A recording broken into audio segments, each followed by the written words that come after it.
Hello, comrades. Good evening. Tonight's Culture Club has two really interesting sessions. We're starting with a review of Strike, a documentary about the miners' strike, particularly Orgreave.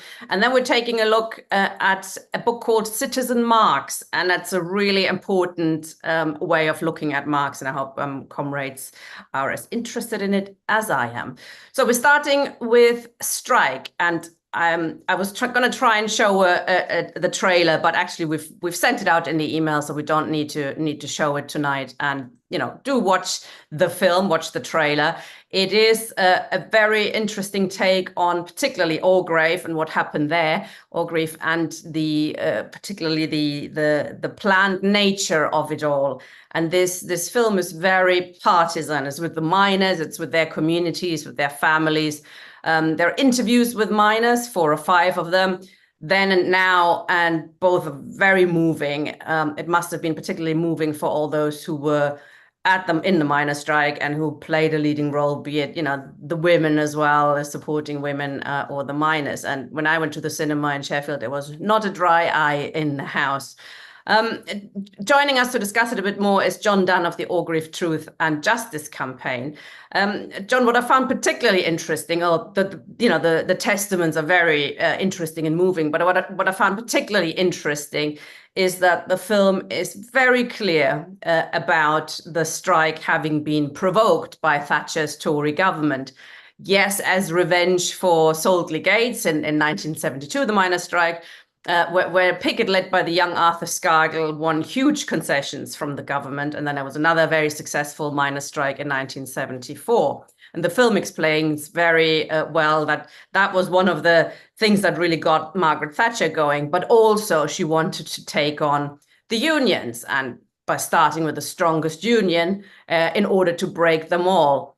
The film's very, I've not seen it that clear, that point being made quite so clear in a film about the miners' strike. Is that, you think, hindsight talking, or were you aware of it at the time, this provocational nature? Oh, I think from very early on, we knew what was happening. We had, from literally the first week at strike, we had police roadblocks, you couldn't get anywhere. Nottinghamshire, we had pickets in Nottinghamshire who were very effective at actually shutting Coalfield down. That's never gets talked about, unfortunately. But what happened is then the police moved in, and my strike centre in Clay Cross, we actually had people staying in Blydydd, near Mansfield, in people's houses. And one night, the police came and literally rounded everybody up and escorted them out of the village. And at the same time, all the telephone boxes, we didn't have mobiles, obviously, went down, so nobody could get a call out or anything. And we now know that Thatcher had instructed the police, the courts, and everything very early on to do this. So yeah, it were. I mean, the strike had been provoked. We knew that because the overtime ban we were on, that we've been on since October, and it's important to remember that, had been very successful. We drastically lowered coal stocks. We were cutting them by some 8 million tonnes a week. So they knew they had to do something. Yeah, and it's very interesting. It mentions the manifest, which was an interesting piece of history. Can you explain to us what the manifest is and how they've tried to hide it? Well, it actually came out during Orgreave trial. The secret police tactics document that are based on experiences in Northern Ireland, and that literally instructs police on the procedures to follow in any what they refer to as civil disturbances. And it actually uses words like incapacitate, which have never been heard. These nice, kind, friendly policemen that help old ladies across the street and things like that, were being given instructions on how to incapacitate literally anyone they needed to.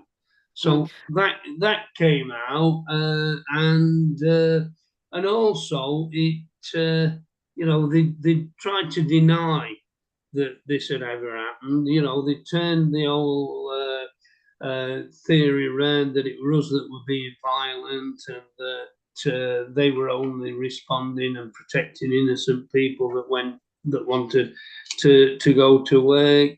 But it's obvious you don't prepare something like this if you're not going to use it. It were a blueprint on literally how to deal with us.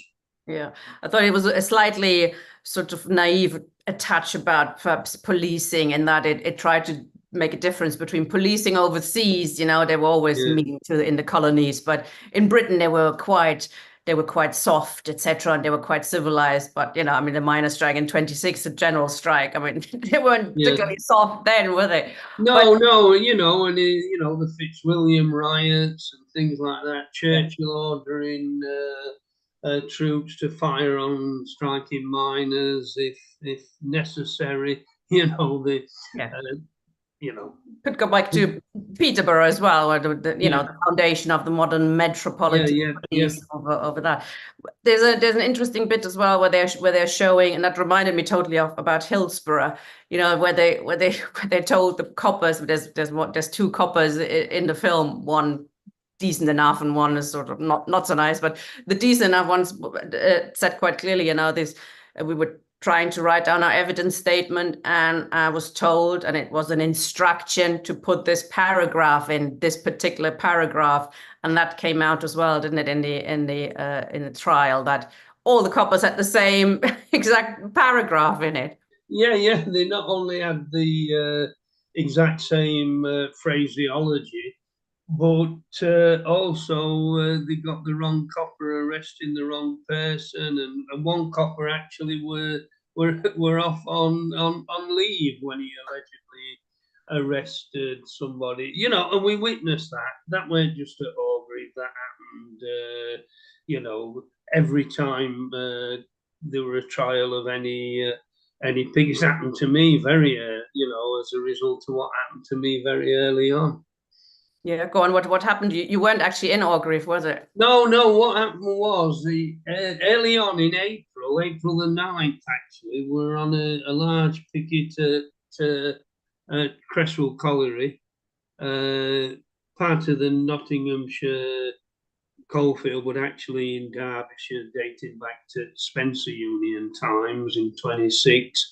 And we'd had a very peaceful picket.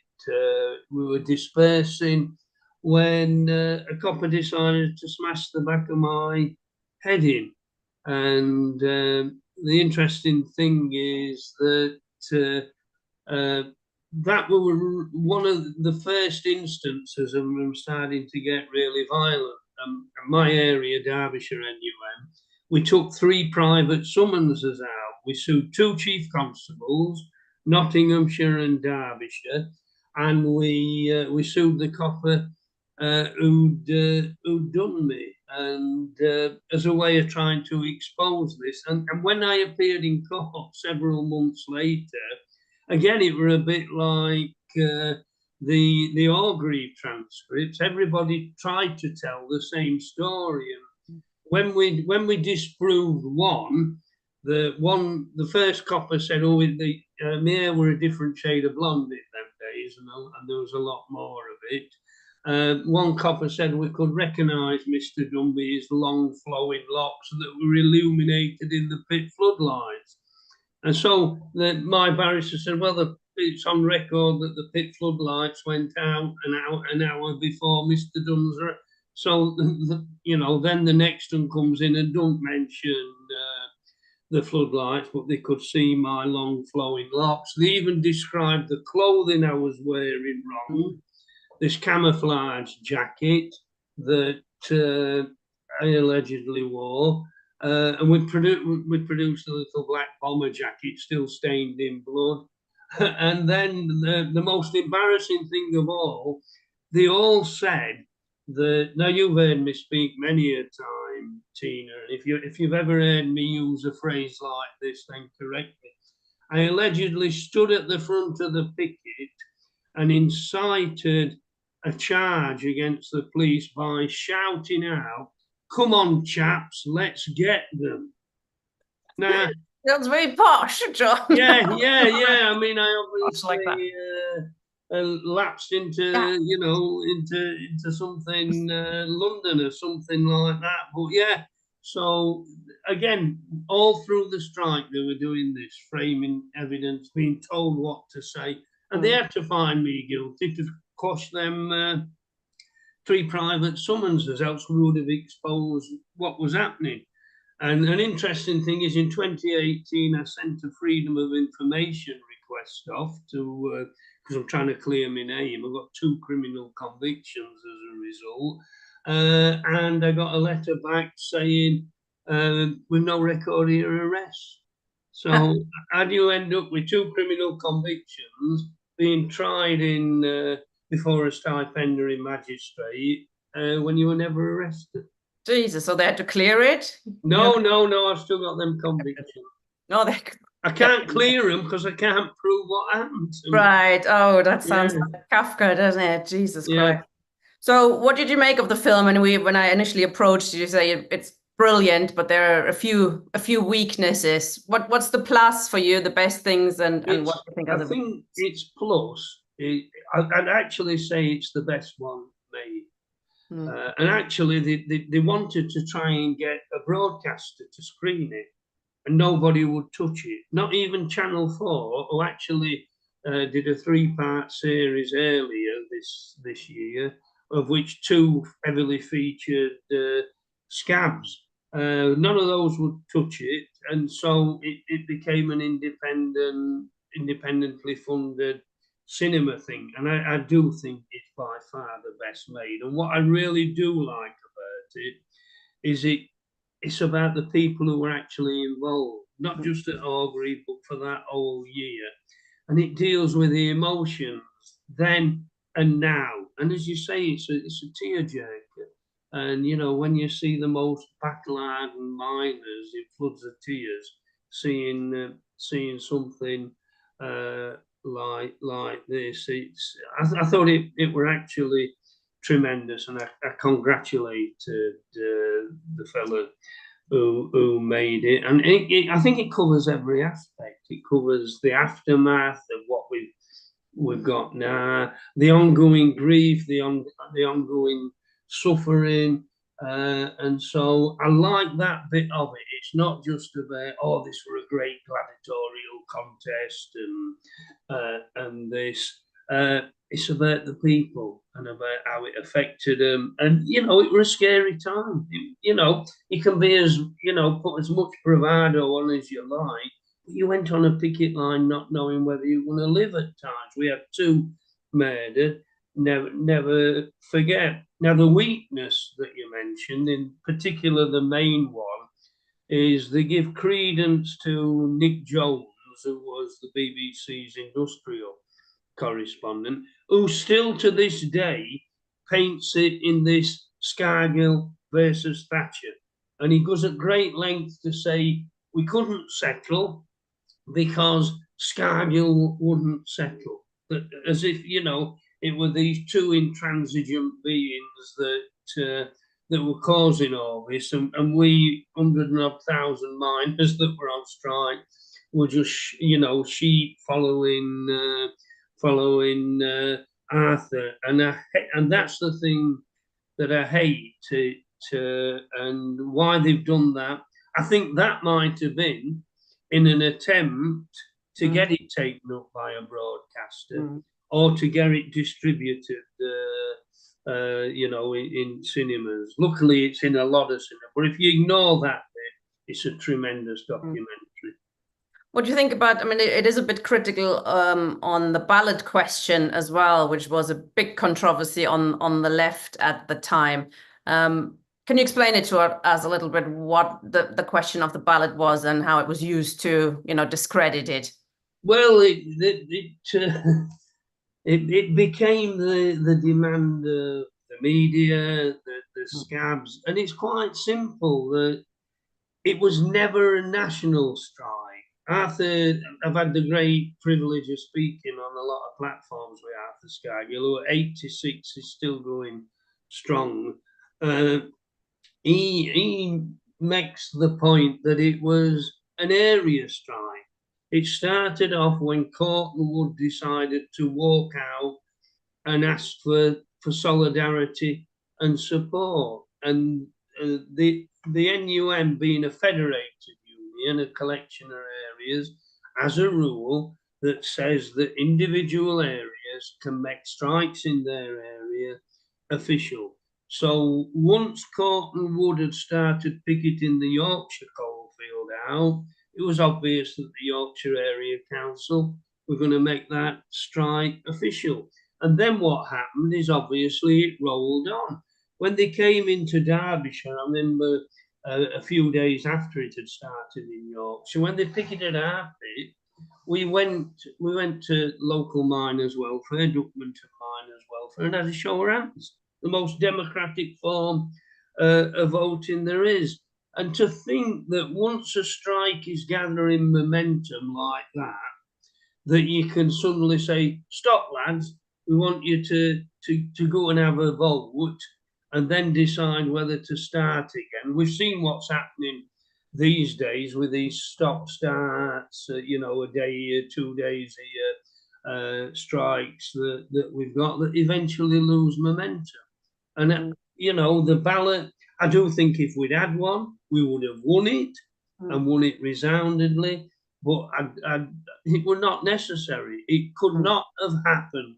And it was just a ruse to try and it was turned into, Arthur Scargill refuses, and it's still said to this day, refuses to let his men have a democratic ballot. Well, what's democratic about people who thought they were safe in a coalfield voting to put me or somebody else out of work in another pit? So it's just, for me, it's a total red herring. And unfortunately, we were taken up by quite a few on left at the time. Yes. I was very young at the time, but I do actually remember. I hate it when people say that, Tina. I was 10, but being in Germany, and I thought kind of that was missing a little bit. There was a huge international solidarity wave as well, and in Britain, it doesn't really show that in the film, which I thought is a bit of a shame. It looks quite insular, when in fact it was massive, wasn't it? I mean, comrades tell me here when they stood at the tube station in London, all you had to do is hold up a bucket, and money was flying, and you didn't even have to say anything. Everybody knew they're collecting for the miners. So it was hugely popular amongst the population, wasn't it? Oh, it was. And this whole idea that Britain were divided, I get asked this question with media over and over again, is nonsense. One of the great things that happened to me as a result of what happened at Cresswell is my area said, we don't want you going on any pickets because if you get arrested again, it'll kill these summonses. So they put me in charge of setting up support groups and fundraising.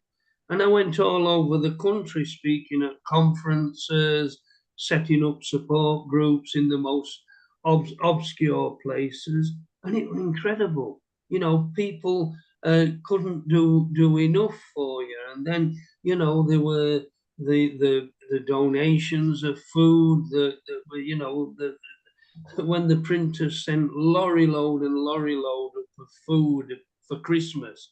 The French miners, and I was at Sheffield City Hall for a rally when Alain Simon, the leader of one of the French unions, said that every miner's child will have a present for Christmas. And we did. We got, I remember going down at Goldwell Rooms in Chesterfield and just seeing this vast room full of kids' toys. Oh. And ardent miners weeping at the sight of it, because we expected it to be a bit of a dismal Christmas. We got, we had turkey. It was the best Christmas anybody could ever have. So, and you know, the women who went out didn't just man soup kitchens, went out speaking, fundraising, played an invaluable part in that, and it were incredible. You know, I visited. I actually ended up in Rome fundraising at the end of the strike and got a tremendous reception there. And yeah, it were wonderful. That's probably also why Thatcher took them on in their miners, because it was whole villages, whole, you know, cities, little areas were basically organized, self-organized, and they were in the hands of the working class, and that had to be broken up. Can I ask you something slightly controversial, perhaps, and that is the role of coal? I mean, what was also very common at the time was saying, you know, that we just have to move forward. Coal is dirty, it's old, etc. You know, we have to move away from it. I know the German government is building new coal plants now, which has to do with Ukraine, of course, and not wanting to take Russian gas anymore. But it's not over, is it? It's not finished. The world burns more coal than ever, and to think that it were closed because it for environmental reasons is nonsense. We had the most advanced clean coal technology, and if anybody ever tells you that coal cannot be used or burnt cleanly, then they're way off beam. Up to 2014, there were plans at Hatfield Colliery in Stainforth for an experimental clean coal power station, and David Cameron shut that in his last act of spite. It's not a dirty fuel. We've got the ridiculous notion now that that nuclear power stations are somehow clean when their waste product is used to make spent uranium in bombs. And so it's nonsense. And also, coal being a carbon product can make literally anything. You wouldn't even have to burn it. You could use it. Nylon used to be made out of it. ICI, as a byproduct, as a waste product, used to make petrol from it. So, you know, the ridiculous thing is there's thousands of years supply of a cheap, efficient fuel that can be used cleanly, and it's been sterilized. And instead we've got, you know, people unable to afford to put the heating on in winter. You know, I will advocate for clean coal while ever I've got breath. There's probably cleaner energy sources, but we're not going to go into that. I'm not an expert on this, but clearly it was a political decision rather than, as you say, an environmental decision, or, you know, you need to move forward and coal is old-fashioned, etc. But lastly, now then, what is the state of play with the Orgreave inquiry? Is that, do you think now that we have a Labour Party Prime Minister, there's more chance of that being revived and that actually will be a proper inquiry? I prefer to refer to them as the party formerly known as Labour. Now, what our campaign has said is we're carrying on campaigning. You know, we know that we had 13 years of an alleged Labour government that could have done this. And what is most worrying to me personally is that what they've pledged is an investigation or an inquiry.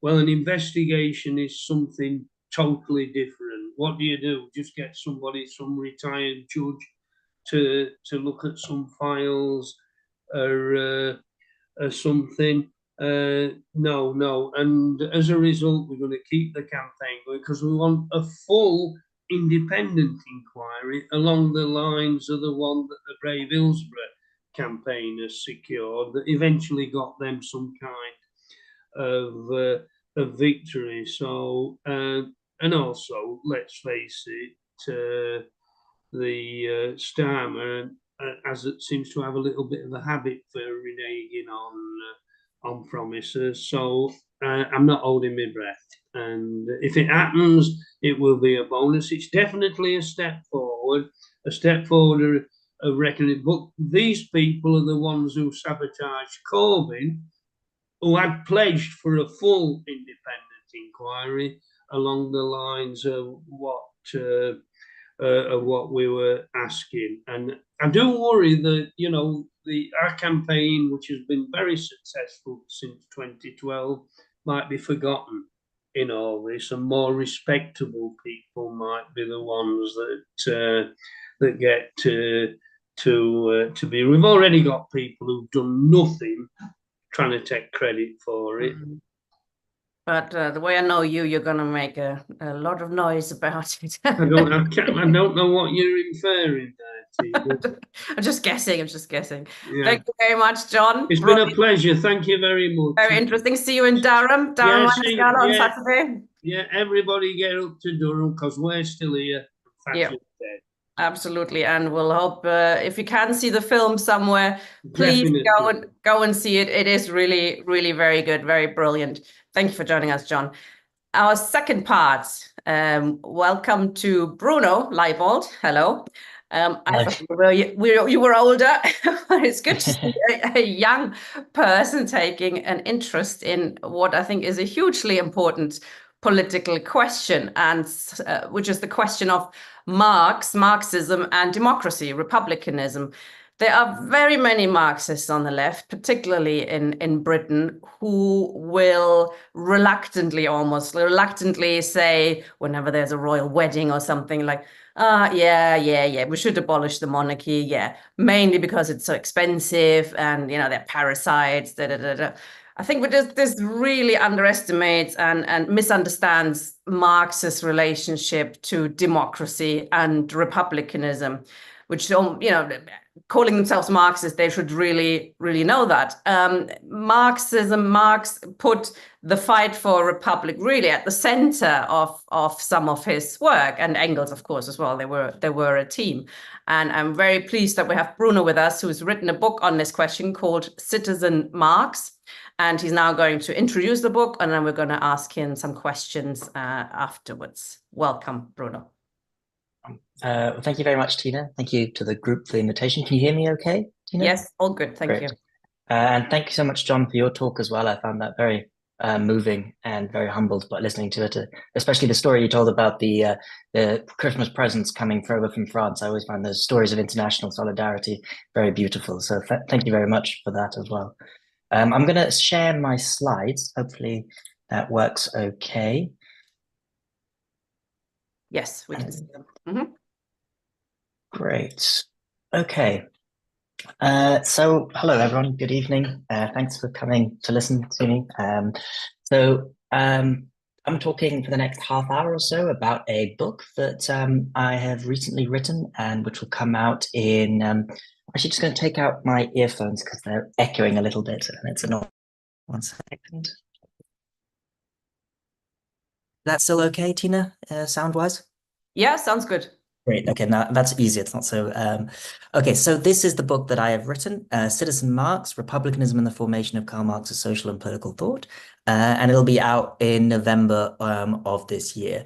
I've been writing it for quite a long time, so it was my PhD. I've been working on the topic for like nearly more than 10 years, so it's a bit of a relief to finally see it kind of like getting out there. It's I don't know if anyone else has done like a very long project like that, because one of those things that just never felt like it would ever end. So I'm very glad that it's out there. What shall I say? Well, maybe I can start with a little bit of the front cover, why I chose this image. So if you can look a little bit carefully, you'll see that there's Marx sitting there down to the left. This is basically a picture from the late cartoon image from the late 19th century from the German SPD, celebrating the workers, the SPD's victory in the 1890 election or something. And you can see that it's a worker in the center of the image who's being congratulated by the goddess Liberty, presented in this very Republican fashion with the kind of liberty cap from the French Revolution. And you can see various like Republican figures from Republican history in the background. So people like Robert Blum from the 1848 revolutions, the Gracchi brothers from the Roman Republic. And so it has this kind of image of kind of like this Republican inheritance kind of crowning the socialist worker. And so that kind of gets to a lot of the themes that my book is about. You can kind of also see on the right, there's an urn there that says Allgemeines Wahlrecht, which is German for universal suffrage. So it's also about how the workers have used their newfound democratic rights to defeat the dragon of reaction, which you can kind of maybe just see there in the background. So that's just a little bit about the image. Well, of all places to start, why don't I start with the title? Why have I called it Citizen Marx? Maybe that might need some explanation. Well, so essentially, citizen was the title that all radicals in the 19th century, from as an inheritance from the French Revolution, used as a way to address each other as a kind of replacement for aristocratic titles. So instead of Lord or King or whatever, you become citizen something. So Citizen Windsor rather than Queen Windsor and so forth. And that is also true of socialists. And it's not until like the late 19th century that citizen gets replaced by comrade.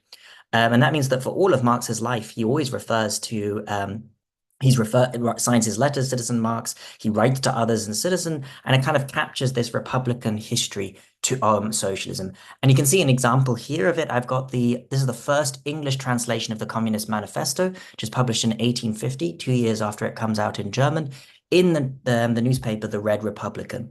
And they are here introduced as citizens Charles Marx and Frederick Engels. And so you can see there that, citizens being used in that kind of, very common established way. And this newspaper is quite an interesting one, The Red Republican. So it's a kind of radical Chartist journal. Published in London, and it's called The Red Republican because it's bringing together these kind of two traditions of republicanism and socialism and combining them together. And that's a kind of new development in the mid-19th century of which Marx and Engels are part of. And I'll speak to that a little bit later in the presentation, what that means, bringing these two traditions together. Now, it's the first English translation. It's not the translation that most people here will be familiar with. That is the translation that comes about 30 years later or so. So a lot of the formulations in it are quite different. I actually think it's a really interesting translation. There's a lot of interesting word choices. I mean, so for instance, instead of petty bourgeoisie, the translator referred to them as shopocrats, which I think is a rather nice, rather beautiful little term. And so the translator is actually Helen Macfarlane, who's an early kind of feminist, socialist, and Scottish woman, very interesting figure in her own right. And she produces this really interesting translation that unfortunately is today only known for one thing, which is it's a very interesting translation, but it does have a very weird opening line. So rather than a spectre is haunting Europe, the spectre of communism, this starts a frightful hobgoblin stalks throughout Europe. Not quite clear why she chose a hobgoblin to translate the German, but it kind of unfortunately detracts from what is otherwise a very interesting translation. So that just gives you a little bit of an opening as to why is it called Citizen Marx, as it were. What is the argument that I'm making in the book? The kind of very central point that I want to make in the book.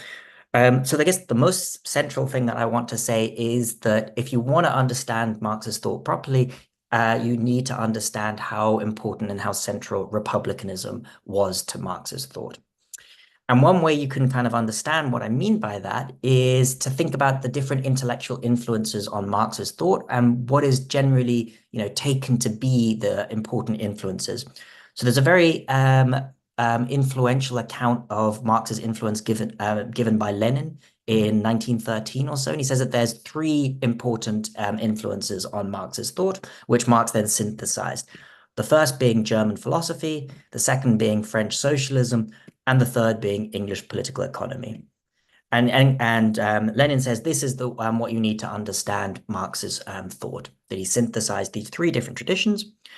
Now, this kind of triadic account is a little bit problematic for various reasons. I mean, for one thing, it's not really English political economy. It's actually mostly Scottish political economy, but that's a kind of typical 19th century conflation of England with Britain and so forth.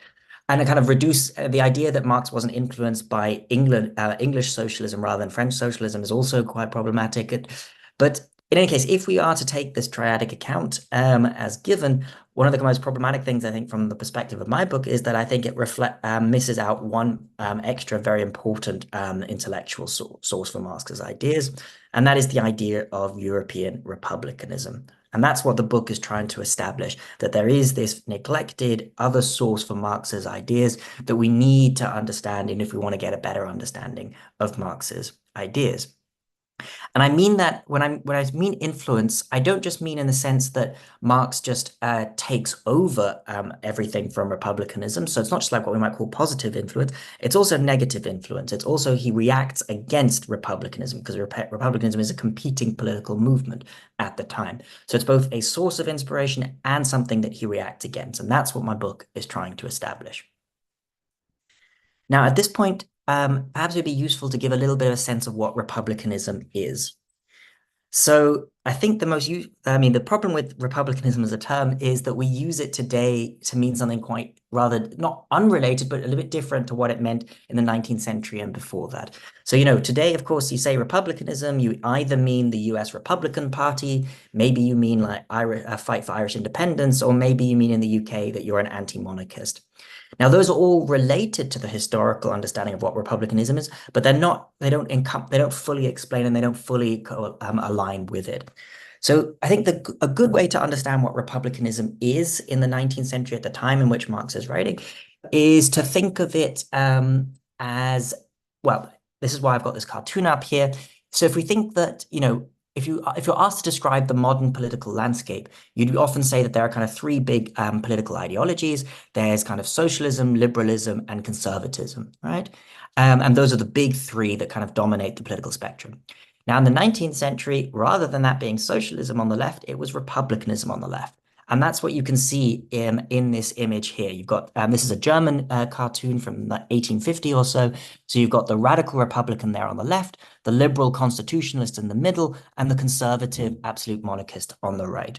And those are the big three political factions before socialism really comes onto the scene and then replaces and integrates republicanism on the left. And I'll try and say a little bit, how is republicanism different to these other things? So one way you can understand it is what political regime are these three different forces fighting for? So conservatives on the right are fighting to keep or maintain absolute monarchies. So that's, for example, places like Russia or Prussia, where the king has kind of absolute control. There are no elected assemblies of any kind. There's only feudal forms of representation. And there's a very limited, very, very limited set of civic rights, if at all, right? Then on the very left of the political spectrum, you have Republicans who are fighting for a democratic republic. So they want universal manhood suffrage. They want elected assemblies. They want full civic rights for everyone.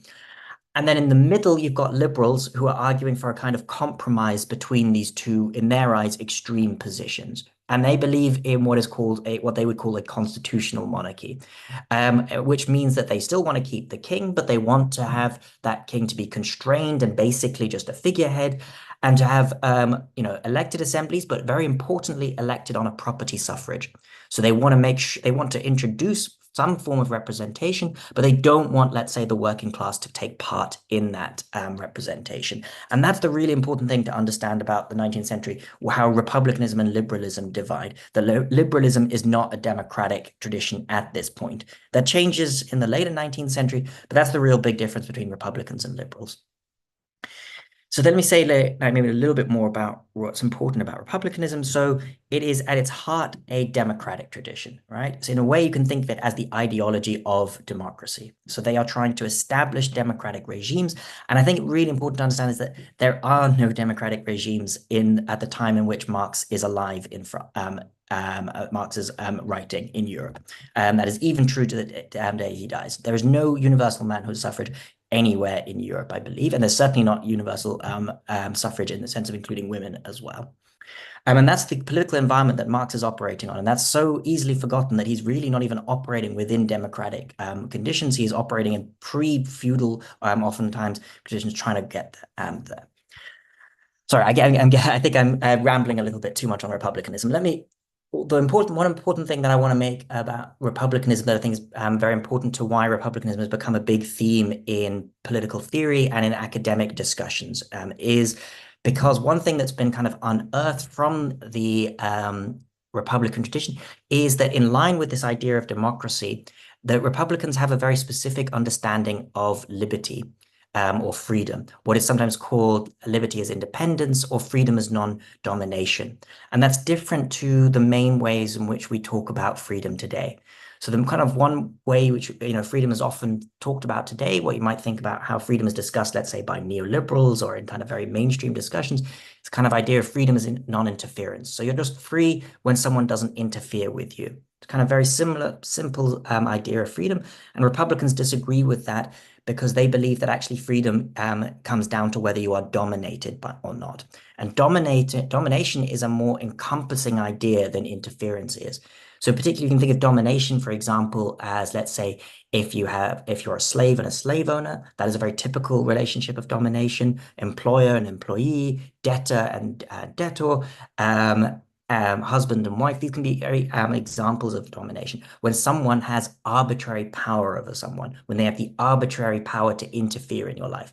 And that might mean that they never actually interfere. They just have the power to do so. So it's more about whether someone maintains that possible power over you rather than whether they actually exercise it or not. And that is something that we see throughout the 19th century being still used by Republicans. So kind of very typical definition of liberty given in the 19th century. Félicité de Lamennais, for example, a very important French Republican, argues that personal liberty or the right to live and act freely implies the absence of any will or any power which would impose arbitrary limits on the same liberty. That is to say, it implies the cooperation of each member of society in the law that governs society. And there you see a really important aspect to this idea of Republican liberty, which is that in order to be free, you have to have democratic participation in your government, right? So otherwise, you are subjected to arbitrary power, right? So what the king, his aristocrats, his bureaucrats can do with what you like if you don't. And the alternative to that is having a democratic regime in which you control the government over you, and that is constitutive of your freedom. And as another example in there, but I just wanted to maybe highlight, this is the English Republic written by William James Linton. This is in the 19th century, mid-19th century again, just an example of the kind of Republican ideas being also spreading in England at the time as well. So you can see here on the right his design for an English tricolour with the kind of blue, white and green, which I think is rather beautiful in some ways, quite tranquil as tricolours go. Okay, I hope that gives some sense of what republicanism is. This thing that I'm saying is very important to understanding Marxist thought. And I'm very happy to answer more questions about that afterwards. Okay, now I've said that republicanism is very important for understanding Marxist thought.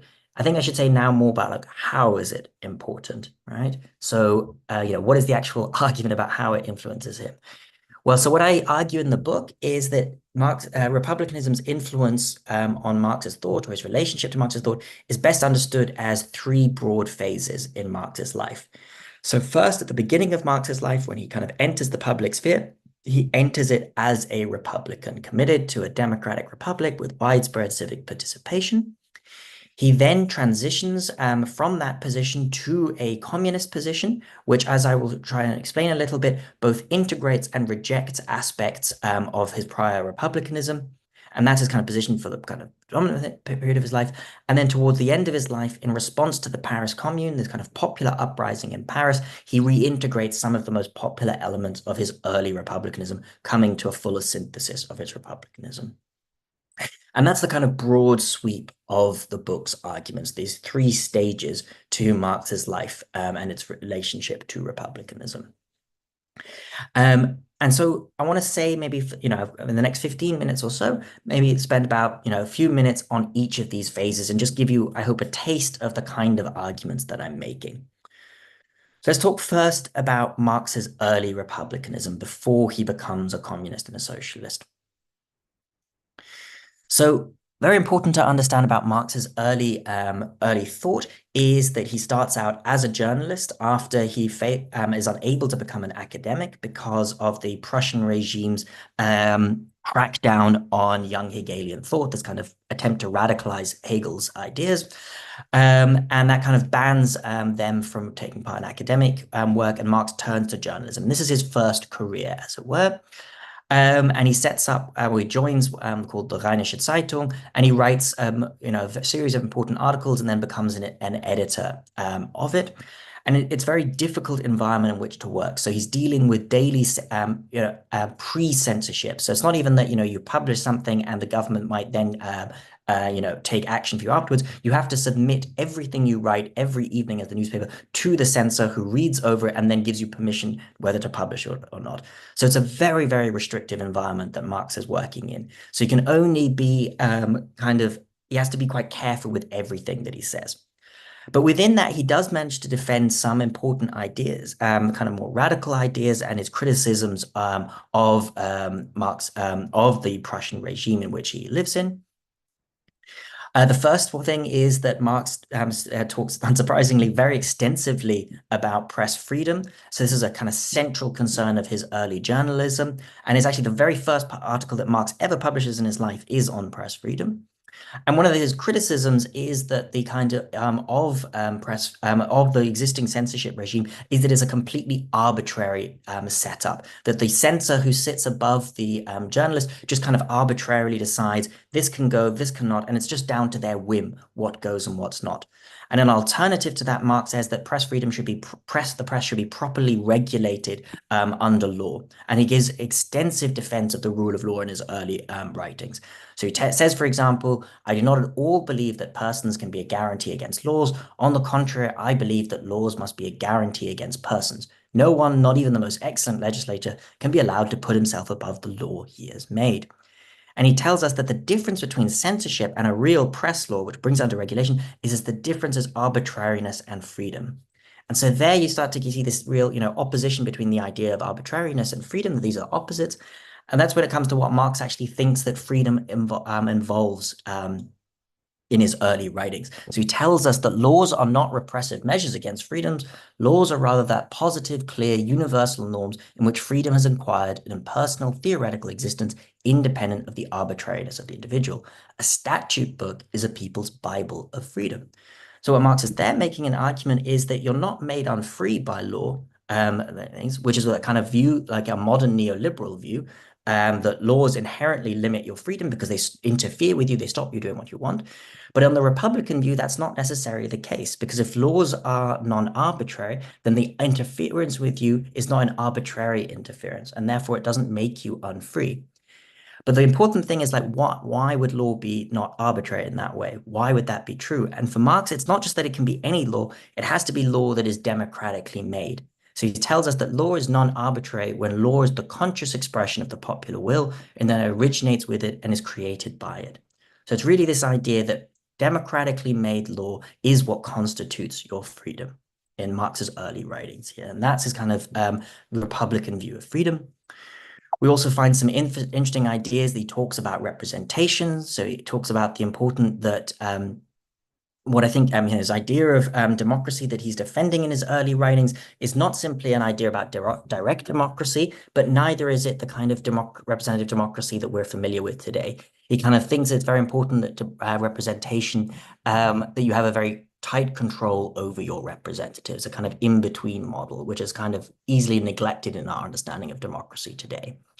And you kind of see his kind of sense of what a more expansive ideal that he looks like, what his political ideal looks like at this time. So he tells it it's about transforming the mysterious priestly nature of the state into a clear-cut entity of the ordinary people, accessible to all, belonging to all, making the state the flesh and blood of its citizens.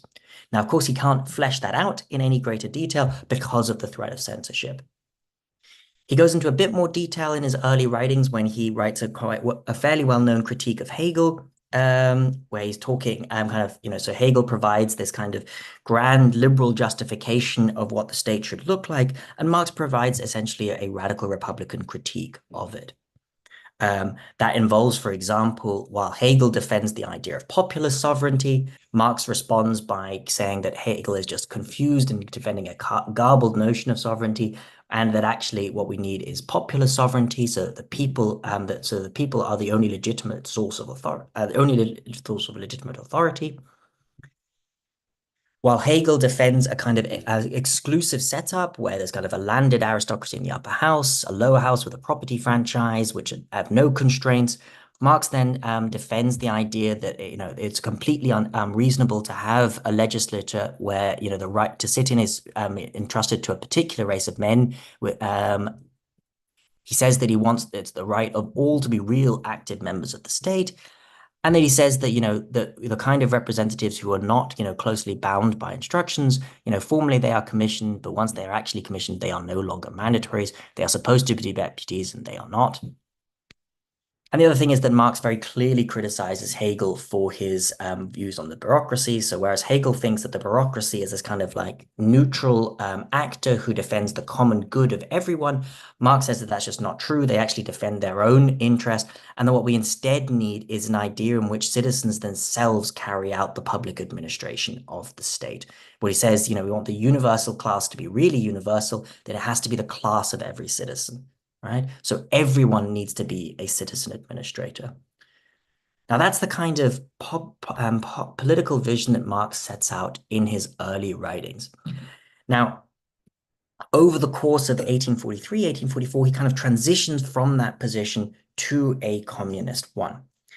And now this is kind of maybe the heart of the book, is that I try to set out the ways in which that both meant an integration of some Republican ideas and a rejection of some other ones. And it's, I think, maybe useful there to divide that into kind of political and social things, what the inheritance involves. So on the political front, what does Marx take from republicanism when he becomes a communist? So I think the really important thing to realize about socialism before Marx comes onto the scene, and this is easily forgotten. Sometimes Marx gets presented as, the first socialist, as if socialism didn't exist before him. Socialism existed 30 years before Marx comes onto the scene, at least, right? There is already a long set of established discussions and debates about what socialism should look like, what political strategies it should have, and so forth, that all predates Marx. And he kind of enters that, that existing debate. And what I think, one important theme to pick out there is that, the very early kinds of socialism are incredibly anti-political in a way that I think might be very hard for us to grasp the extent to which that is. And by anti-political, I mean is that, of course, socialists nearly always have some degree of anti-politics because, we are skeptical of the idea that, the only thing that matters is political reform or something like that, because we believe in the importance of social reform and revolution and so forth. But there can be even more stricter forms of anti-politics where you reject any participation in government, any idea that it's important to understand that the world is deeply riven by conflict and you have to understand those political conflicts. And, what alternative political strategies that might lead you to.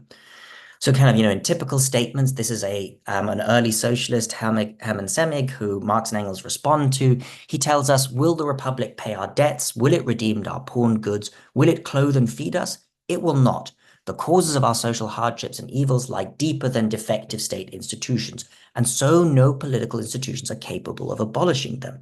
And so what that meant for these socialists is that they were actually rejected the Republican inheritance at the time. So they said, actually, no, we have no interest in establishing a democratic republic, right? We're not going to take part in the revolution that you Republicans are planning and have been trying to plan since the French Revolution. That holds no interest for us because we think that will make no difference to the social reform whatsoever. And that kind of idea influences all kinds of range of early socialist ideas. It's very important for the so-called utopian socialists, people like Robert Owen or Charles Fourier, who have this idea that it's really important to set up these communitarian experiments, for example, often in the American so-called wilderness. Well, it's not actually that wild, it's of course, and that, we just need to, retreat from society, retreat from politics, and just build up these things. And then their example will peacefully spread around the world. Very, very influential idea in the early part of socialism. And even when Marx and Engels come into the scene. And what is so important about what Marx and Engels do when they become communists in the lead up to the 1840 revolution is that they decisively reject this communist anti-politics.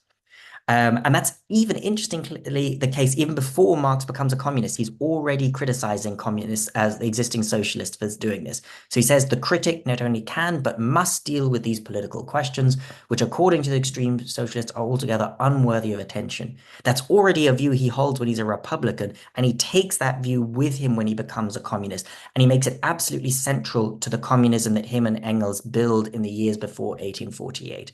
That the idea of a democratic republic is absolutely essential to establishing communism, that needs to be brought about through a revolution, and that then there can be further discussion about what bringing about the communist revolution after that. But it is an absolutely necessary precondition for socialism. And you see that in the Communist Manifesto, where the kind of very core political claim that it makes is that the first step in the revolution by the working class is the fight for democracy. And that is something that they actually had to fight for, that position. So the organization for which the manifesto is written was not committed to that before Marx and Engels came onto the scene. They had to fight other forms of socialism that didn't agree with that political strategy. And the Communist Manifesto also criticizes other forms of socialism that reject all political and especially revolutionary action.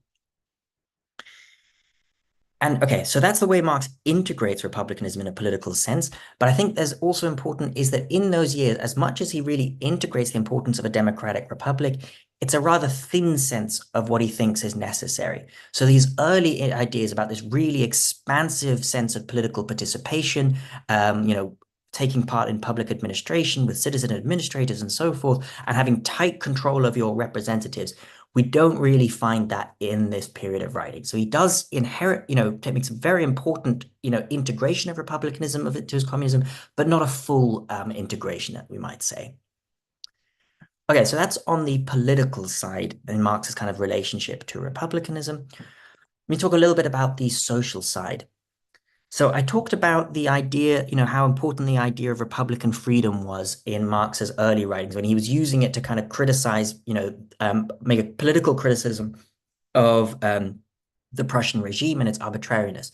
And I think what's so interesting about Marx's social writings is that this idea that you are unfree if you are subjected to arbitrary power makes its way into his social criticisms as well. And you see that throughout Capital, for instance.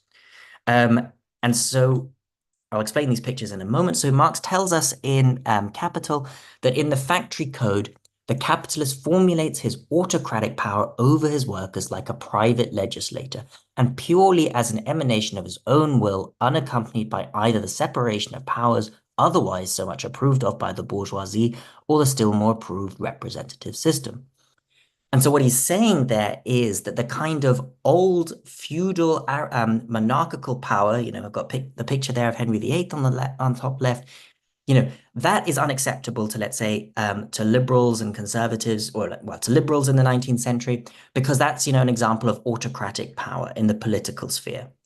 But they're hypocritical because in the social sphere, so when people go to work, it's entirely acceptable to them that they are exposed to this kind of arbitrary power, because the employer in the factory can do what they like with their employees, with their workers as they like. They are subjected to arbitrary power within the factory, and they are made unfree as a result of it.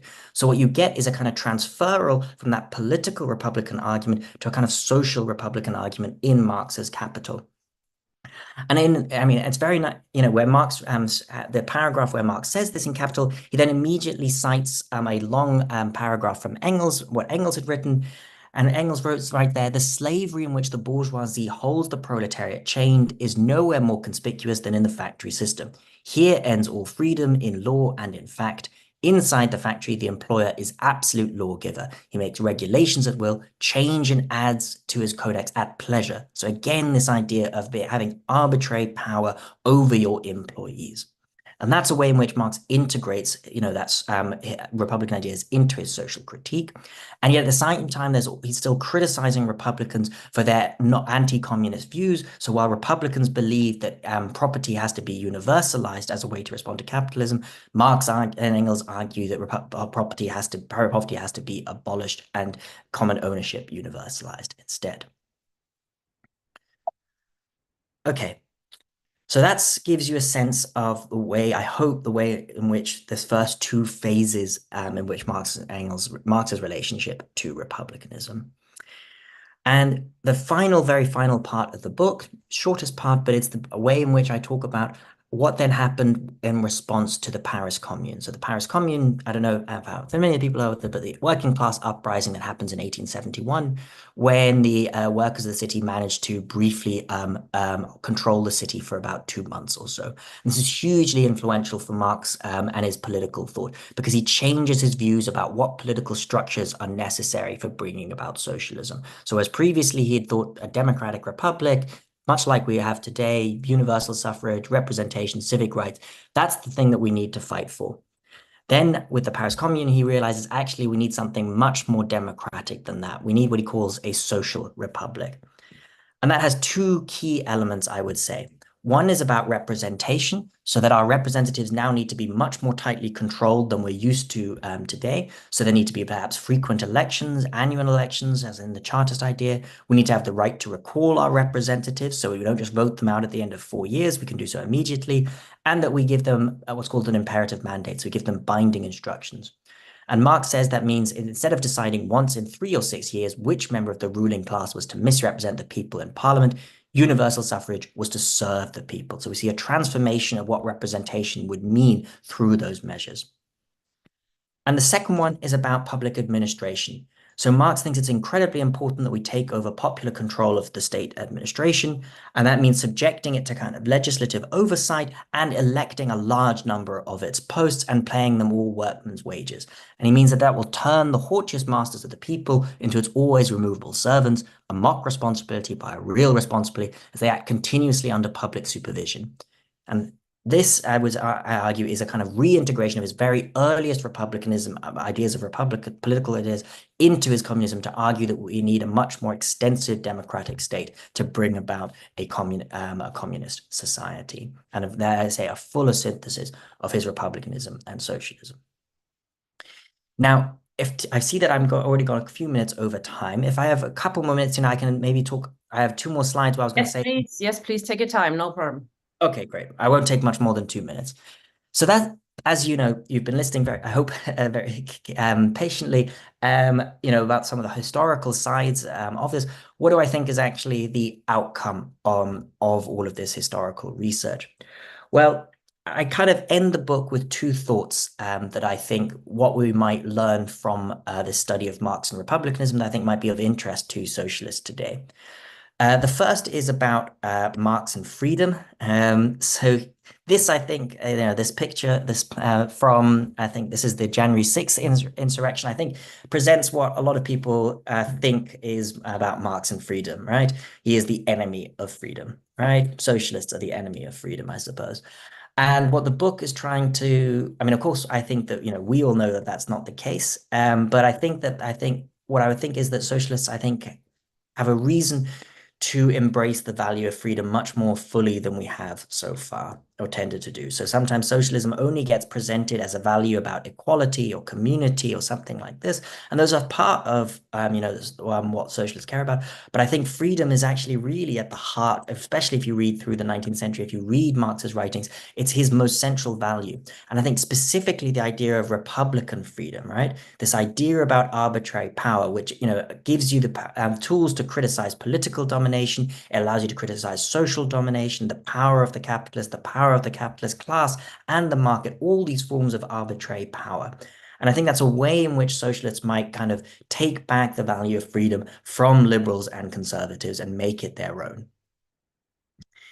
Now, the second one is about democracy. I hope you'll excuse these. I couldn't find any good pictures about Marx and democracy, so I just pulled these ones from the Google search. The second one is about radical political institutions.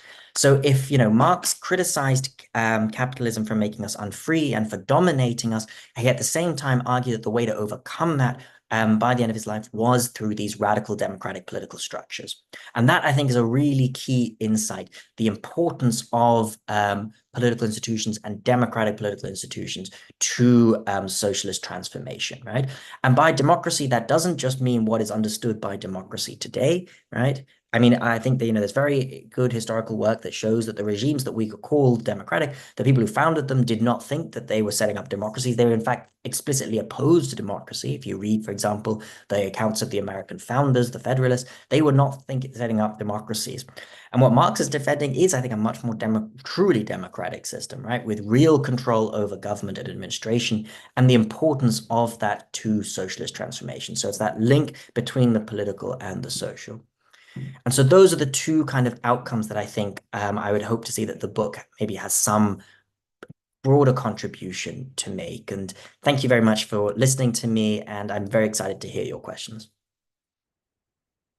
Thank you very much, comrade. That was very fascinating, really good presentation. I enjoyed it immensely. I have not actually read your book, but I will get onto it straight after this.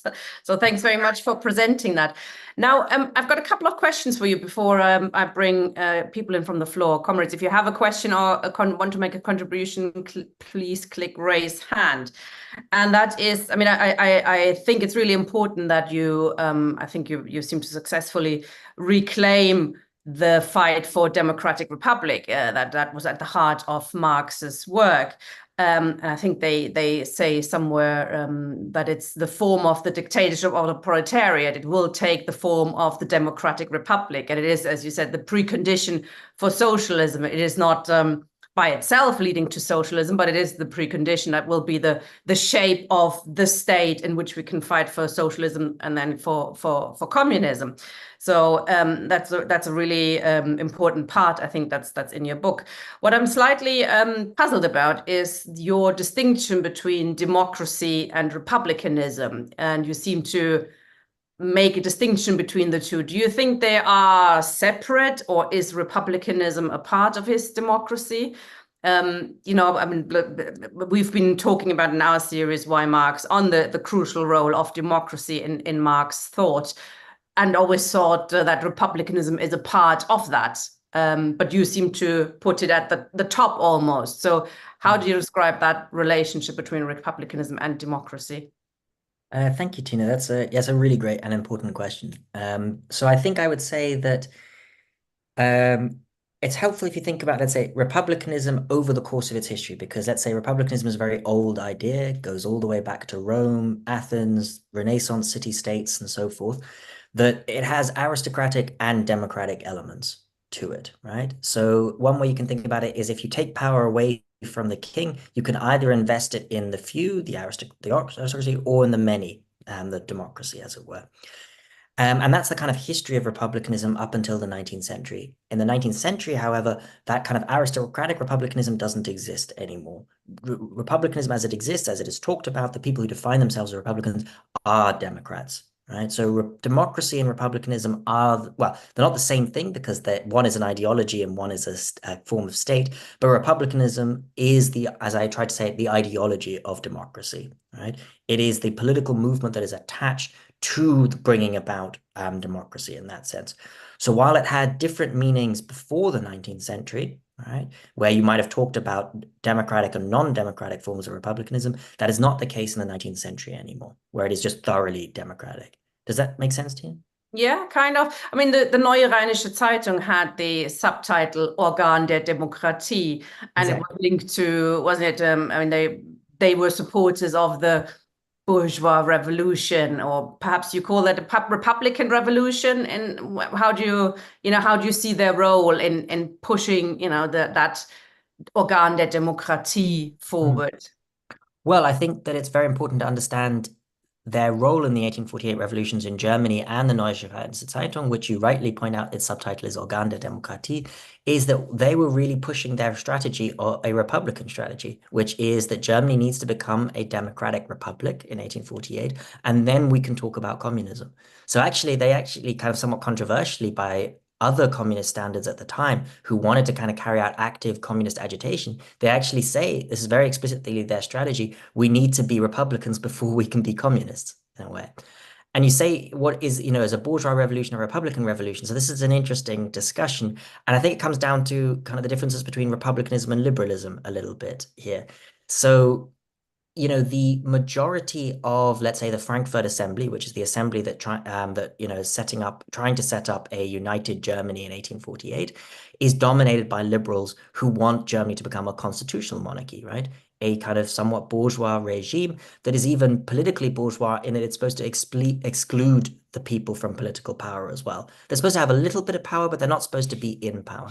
And that would be the difference between a republican revolution, right? One that really does establish a proper well, at least a democracy in the sense of universal suffrage, right? Which is now, I guess, taken as a somewhat basic demand, but then utterly revolutionary as a demand. That's how maybe some of the differences I would say between republicanism and bourgeois and what their roles in the revolution were. What about then, for example, something, I mean, you described how their attitude changed to the state and to the ruling class as well, and the question of the state, how Marx and Engels in particular viewed getting rid of the state, because there's this rather famous quote of them hoping the state will wither away under socialism. And that changed as well, didn't it? For example, with the Paris Commune, the experience from the Paris Commune. Can you explain that a little bit if you know a bit more about that? Yes, yeah, that's actually, yeah, that's the very final part of my book where I talk about this idea of the end of politics or the withering away of the state.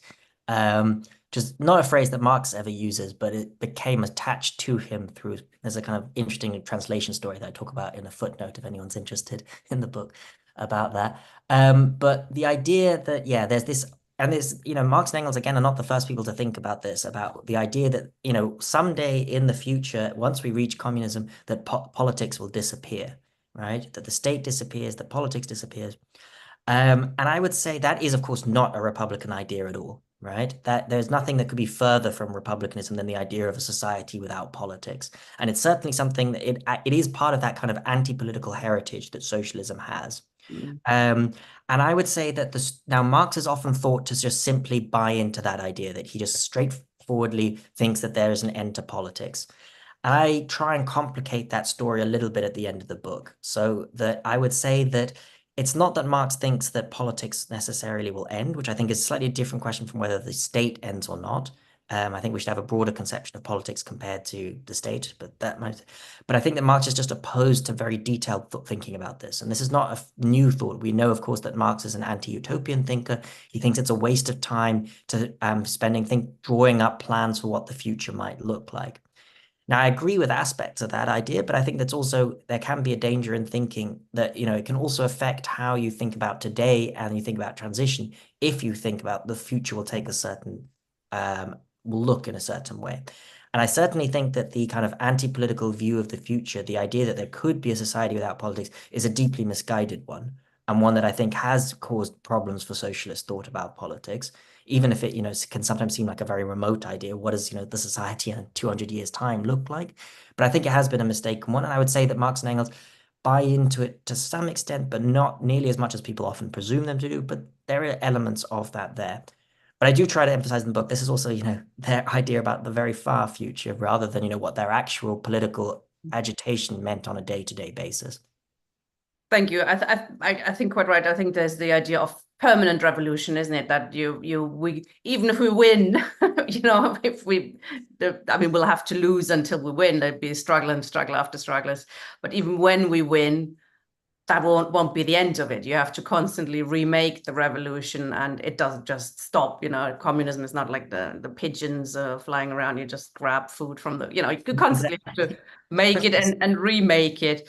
And I do like your idea, and I think it's absolutely important that as socialists, as communists, as Marxists, you know, we look back, I mean, you know, being from Germany, we had the East Germany next door. That was socialism, real socialism. And I think that's still how many people see it. USSR, obviously, it's the opposite of socialism. Actually, it started off as a you know, a proletarian dictatorship, but it turned into an actual dictatorship. It turned into the dictatorship over the working class. So it's, I think, extremely important that Marx reclaim democracy and reclaim the fight for what actually Marx and Engels perceived democracy to be. We've got a couple of people with a hand up, but I'm not sure if they actually wanted to ask a question or if that's a mistake. David McGimpsey, did you want to come in? You can now speak. I've unmuted you. Possibly not. Okay, if you want to, if anybody wants to come in, please click raise hand, or I can also read out your question in the Q&A. Steve Freeman, please. He's actually introduced us to you, so thanks, Steve. Bruno, fantastic. A brilliant piece of work, I have to say, and I hope it will spread, because it's in many ways a very radical critique of present day communism, Trotskyism, Stalinism, and all the rest of it, which actually completely dominates the British left. Because in a way, what Stalinism did was it gave us a democratic bypass, it gave us a Republican bypass, and those ideas are lost. And what you've done is remine them, redig them up, and show that they were so important, so central to understanding the development of Marx's ideas in a dialectical way, by the way. Because I think a good term for Marx, if we had to have another term, suppose we can't, we banned the term Marxism. Let's call it something else, just for the sake of argument. We'd call it, I think we should call it Republican communism. And by that I mean there's a Republican road to communism, and that's the road that you have to travel. And my understanding of what you've done is unearth, dig out, find, highlight this Republican road to communism. But Marx didn't start as a Republican communist, as you show. His ideas evolved dialectically from republicanism, almost rejecting it for communism in a certain sense. So that's the antithesis of if the thesis is republicanism, its antithesis is kind of communism, but not completely, as you say, because the Republican strand carries on through it. And then there's this synthesis of his earlier republicanism with the Paris Commune. You know, that's really what is the people that show Marx. It's the working class that show Marx really where republicanism is through the events in the Paris Commune. So he really stitches it all together in what I see as the thesis, antithesis, the synthesis of those ideas into a kind of Republican communism. And you can certainly see that if you look onto Lenin, and you can see that all the way through. But against it, of course, is a kind of I'd call it anarcho-communism, which is another version of communism, which you could link to Proudhon, Bakunin, and others, which I still think is economism, as you say. It's not political in a certain sense, that whole strand that you spoke about.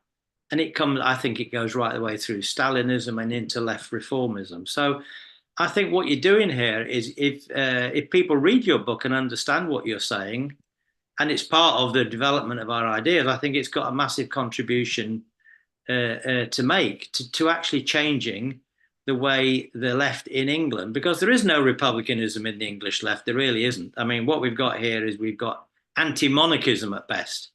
So the English left thinks, yeah, well, what's republicanism about? Oh, get rid of King Charles. We don't want King Charles. That's about the sum total of it, really. And I think what you've shown us and what you've explained is how it's so important to Marx's ideas of freedom and linking between freedom, democracy, and republicanism. That is such a core essence of what Marx is about. And communism, you could say, was the final piece of freedom, you know, when we achieve freedom in a certain sense. But we can't get there without the struggle. So I think what you've done is a very important contribution to the necessary need to reform the left in England, to rechange it from I think, the history of Stalinism and Trotskyism, which has done us failed actually in many ways in the post-war period. We're at the end of that period. We have to discover something else. So I just end up by saying congratulations to you. And we discovered you by accident because we read your thesis. We were already on this track in our own way, but obviously because we were looking around for it, we came across your original PhD thesis, as you know, and that's how this was before the book was written, and we started reading that and looking at it as well. So it was a great contribution. So fantastic. Well done. Thanks, Steve. Anything you want to reply to, Steve? Oh, well, that's just very, very kind words, Steve. I hope it has half the effect that you predicted has. That I would be very grateful. And yeah, the idea of calling it Republican communism sounds very good to me. I mean, I think Marx and Engels only used that label once. They certainly call themselves democratic communists at one point. But yeah, I think it's a great label, and I certainly hope it has something like the effect that you said it would. Thank you that's very kind, Steve. Carl, you have something wrong with your camera, but you can speak now if you want. Yeah, thank you, Tina. I think I'm probably either going to make myself sound really stupid in that I haven't got the general premise of what the book's outlining, or I might unlock the question that makes it all clear to me. When I hear the term Republican, it can evoke fear, sort of thoughts of people like Patrick Pearse, who was an Irish Republican, Arthur Griffiths, who was also Irish Republican. But the key thing with those two, particularly Griffiths, was that he wanted to keep the capitalist system in place whilst establishing a republic. He wanted the exploiters in a capitalist system to be exploiters for the benefit of Irish capitalists rather than British ones. So when you say a communist, you might think of James Connolly, who is defined as a Republican, but there's no, people might try and split the two in that whether he was more Republican than he was communist or socialist, whereas the two were combined, and that I think is the key. Is it not a condition of being a communist that you're a Republican? Are we saying that republicanism is more important than other aspects of Marxism, such as materialism or dialectics? For me, Marx sort of come to define what communism is, and that was by incorporating things like republicanism and then taking Hegelian philosophy and developing that into materialism. So as I say, I'm sure it's me and not you, but I'm still unclear because the analysis that you've given Marxism all seemed sound. I'm just wondering why the prominence on republicanism. Is this trying to develop Marx's the Marxist ideology to put more prominence on republicanism, or is it more a historical analysis of all those things you've just focused on republicanism that all combine to become what we see as Marxism? With what Steve's just said, we're too engrossed with Trotskyism. Well, I'm pretty sure Trotsky would have considered himself a Republican. So is this an attempt to build on the ideas of communism and as Steve was just to move them forward, or more of an analysis of some of the components, in this case republicanism, that built up what we would regard as communists today? Thanks, Carl. Thank you. Yeah, thanks so much, Carl. That was a really good question, actually. And I mean, I think that, I think the confusion is, let me see if I can try and help a little bit, or like maybe explain a little bit further, because I think what you're getting at is that the term republicanism is a difficult one insofar as it has just changed meanings and continues to change meanings all the time, right? So it's not always clear what it means. So as you say, like in Ireland, it has a very specific meaning that you believe in a united state on the island of Ireland that is free from British control, right? That is what republicanism means to, you mentioned some various figures, but that is only, its modern meaning, right? So it has an older meaning, which is more than just that, right? It means something about what kind of state you would want, right? What kind of society you would want, right? It's a thicker ideology than just that view about an independence from Britain, as it were. And that's why it's really interesting that you raised James Connolly as well. So actually, I end the book with a couple of quotes from James Connolly, because I think he's one of the really nice examples of someone who very self-consciously brings together his republicanism and socialism. And republicanism means for him It does mean independence, but from Britain, of course, because that is part of what, let's say, freedom entails, that you're not dominated by a foreign power.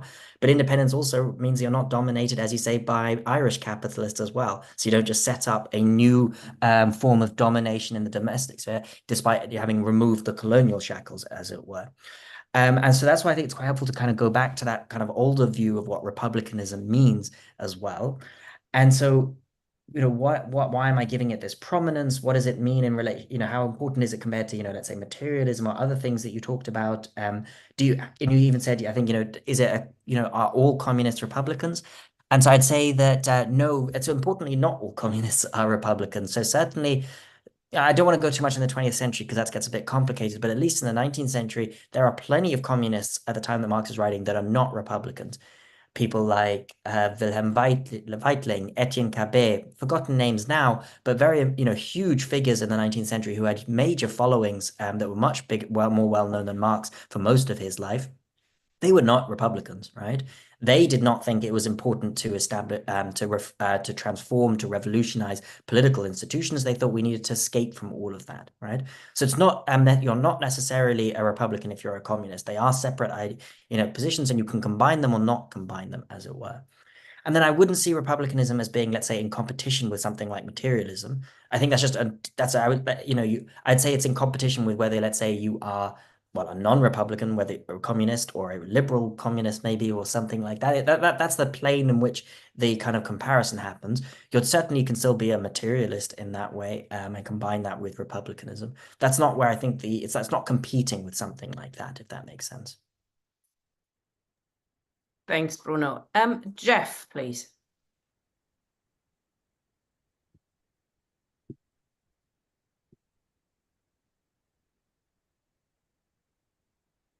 Mute. There you Right, are. I think you can hear me now. Yes, we can. I was impressed. I looked on in advance at the cost of your book, and I thought 35 quid, quite a lot of money. But then, as academic books go, probably fairly cheap. Some of them are ridiculous. A couple of questions. First one, would you like to say something about Marx and equality? Second question, I think I first came across this question of democracy and liberal democracy reading Macpherson, the Canadian Marxist, in the 60s, dare I admit. And he made the point that essentially you establish a firm liberal regime, which is not democratic, and then add a few democratic features to it after the event. But of course, it's not democracy. We live under a regime which has a democratic component, but which is not itself democratic. And I think the last general election has demonstrated that beyond any belief. So I'd like to ask for your comments on those points. Thanks. Thank you, Jeff. Thanks, Jeff. Yeah, well, I hope that I've now convinced you that £35 is worth it. I mean, if I had my choice, it would be a lot cheaper. I was glad that, it is an academic publisher. The fact that it was £35 was cheaper than it could have been. And hopefully, if it sells enough copies, it'll come out as a paperback and make it a little bit more affordable. It'll also be available on all the standard Russian sites where you can download it for free. So that'll happen, I'm sure, as well. So you asked about Marx and equality and Marx and democracy. So what do I say about equality? So yeah, like one ambition in the book is to try and say that I think, if you asked, most people what, Marx's central value is, I think a lot of people would say equality. And yet actually Marx had very little time for the idea of equality. Now that might have been because he had a quite limited sense of what equality could mean. So for him, equality basically just meant equal property holdings, right? And that does, I think you can have more sophisticated understandings of equality. And if you have more sophisticated understandings of equality, where it can be about, broader things than, let's say, just, how much resources you hold, then you can maybe do something with it. But that ideal of equality, Marx was very critical of, right? He thought that it was not something to strive for. It was not, had various kinds of problems, didn't take account of need and all of these ideas. And that's what I'm trying to say with the book, that really the value that he appeals to over and over again is actually freedom, right? It really is his central value. Now, I think Republican freedom is one element of what he means by freedom. I should say that also I don't think that there are other elements to what he says about freedom. So I wouldn't try to say that republicanism is the only part of what he says about freedom. But anyway, that's a little bit about on Marx and equality.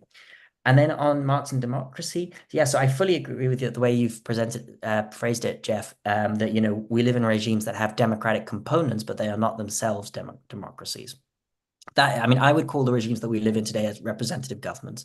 I think that's the much more helpful term to understand them. That's how they were set up and what they were called when they were set up and such.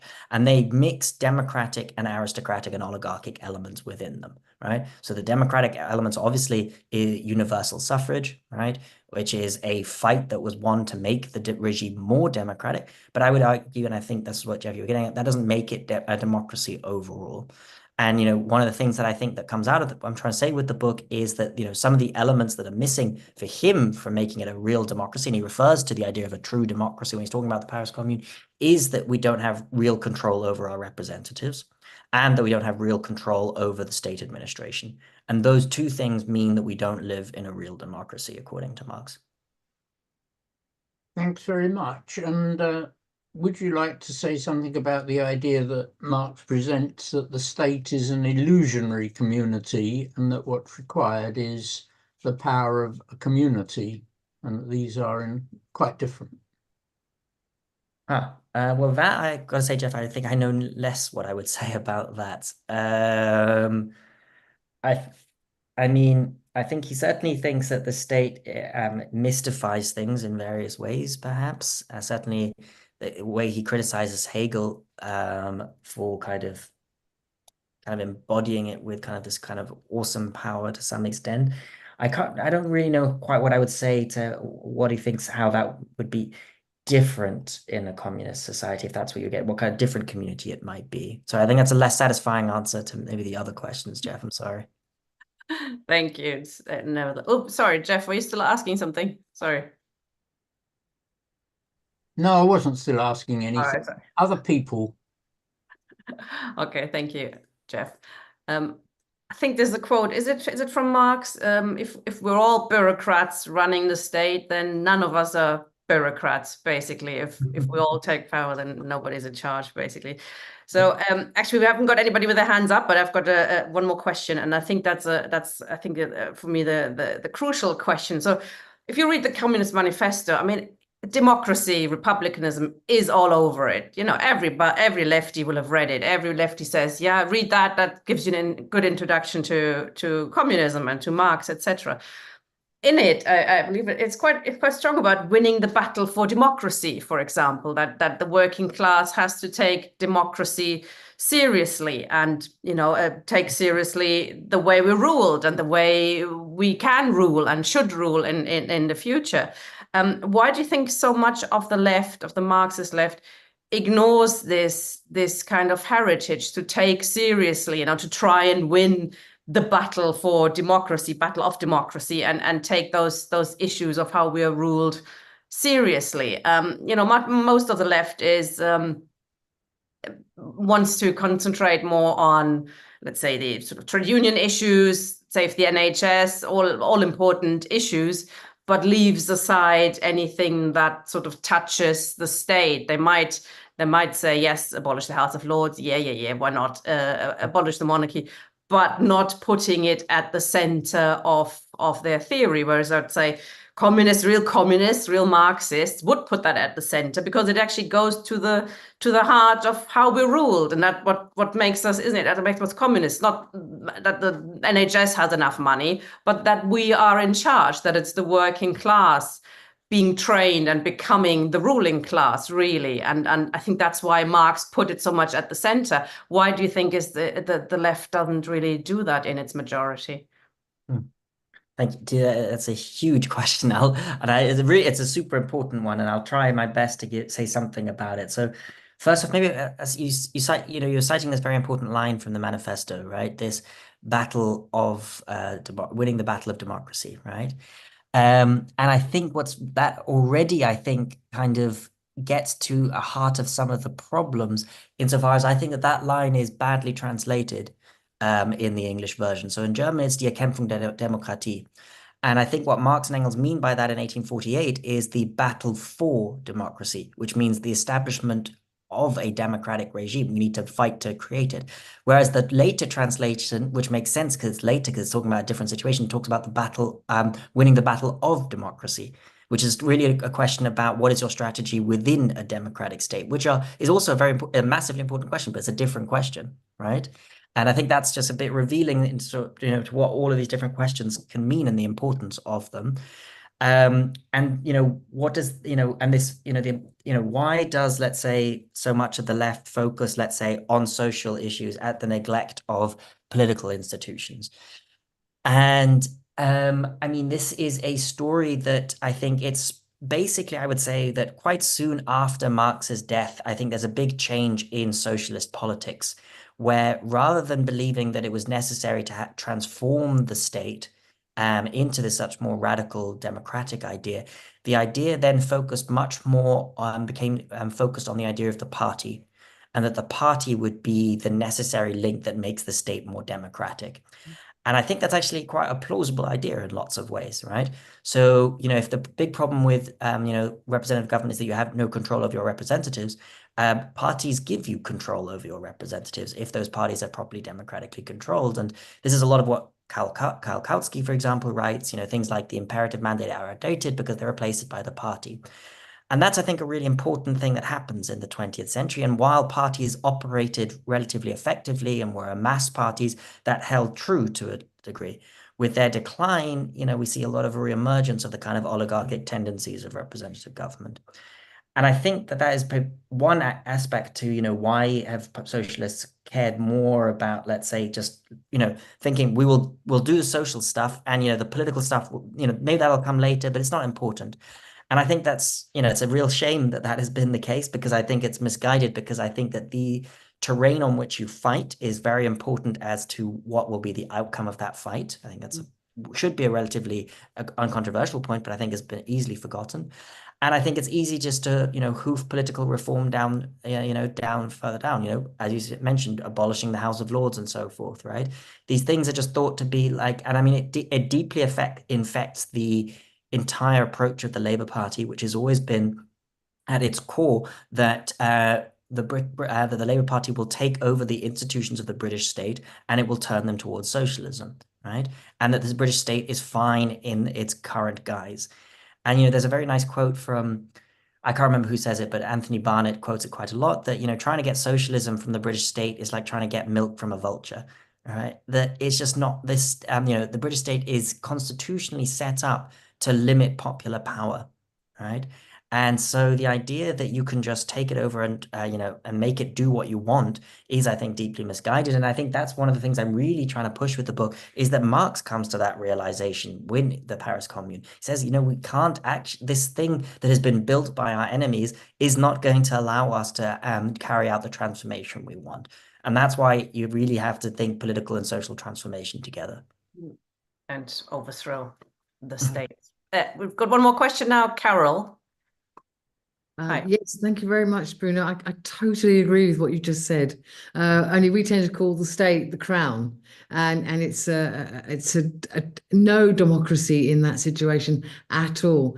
Now, I think the vision that you have, or the vision, and we have as well, of this participatory democracy is marvelous. But there's only one thing that really worries me. I'd love to see it happening. There's only one thing that worries me. Will people step up to the mark? Because with those rights, with that democracy comes responsibility. And it means that people will have to step up, and they will have to be part of citizens' assemblies. They will have to be part of their communities and in running their communities. And I've got this sneaking fear in the back of my mind. It all sounds wonderful, and I absolutely would love to see it happen. But will people step up and take their responsibilities seriously? Yeah, thank you very much, Carl. Well, I mean, I don't know. It depends. I think it depends on which institutions we set up, of course, right? I mean, participatory democracy is a very broad field of options and institutional reforms that one could take part in. I mean, the thing about, you mentioned citizen assemblies is that in some ways, of course, certainly if like participation is made mandatory in these kind of sortition or lottery institutions, then people don't have a choice about participating, right? which doesn't sound good, but I think is actually important, because a lot of these citizens' assemblies, they claim to be very representative, but when it comes down to it, because they're volunteer run, they basically get dominated by the most educated, which means that they're really not actually representative of the working class at all, despite claiming to be so. So I think actually there's a reason to care about those institutions being mandatory, much like jury service is. And will they step up? Well, I think that they won't just step up naturally and of their own accord. This is why I think there is a role for parties, or a very central role for parties, is that there has to be organization of people, right? I don't think there's kind of like there's latent tendencies there, but without organization, none of those come to pass. And of course, it's very easy to set up kind of dead state institutions if there's no surrounding political culture that actually gets people to participate in them. Yeah, good answer. I also think that if people have the possibility to exercise some control over their lives and their surroundings, they would want to do it. I mean, it doesn't mean you have to, if you don't want to, you don't have to spend 10 hours a day planning whatever local street, whatever. That wouldn't be my kind of cup of tea either, or potholes and that kind of things. But people get involved on different levels, isn't it? Even if it's a mutual relationship. I think the more control and power you have over your surroundings, the more you want to exercise it. So we're totally living in an alienated way at the moment, with no control, not even our, the work, etc. But that could change, and it would be a process. I think we'll be changing. Bruno, thank you very much. Do you have anything to sum up, or any final words you'd want to say? No, I'm just very, very, very, very grateful for the opportunity, and it was so great to hear all of your questions. And thank you again for John for talking about the strike earlier as well. I think that was a really good session. And really for organizing it as well. Thank you for your excellent questions. Thank you very much, comrade. Comrades, join us next week. We'll be taking a look at Shakespeare. We have, you might remember, Roger Silverman gave an introduction on Shakespeare once, and we had Luke Podromu, who contradicted him on quite a few things, so he's now getting his own session. We're starting with Marxist approach to Shakespeare, War and Revolution. He's actually produced a series of openings to look at various aspects, so that should be very interesting indeed. Thank you very much, Bruno. Thank you, John. I think you had to leave the meeting, but good night, comrades.